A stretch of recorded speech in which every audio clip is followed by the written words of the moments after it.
Have you ever made a promise? Do you know that we make a promise to our country? It's called the Pledge of Allegiance.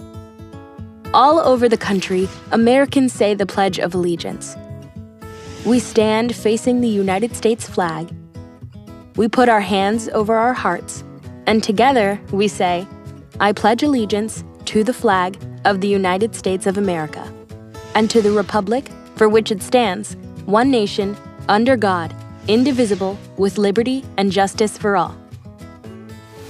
When we say the pledge, we are saying, I promise to be loyal to our country. We make this promise as a way to join together and strengthen our country. The words in the Pledge of Allegiance might seem hard, but let's take a closer look. The flag stands for the United States. A republic is the kind of government we have.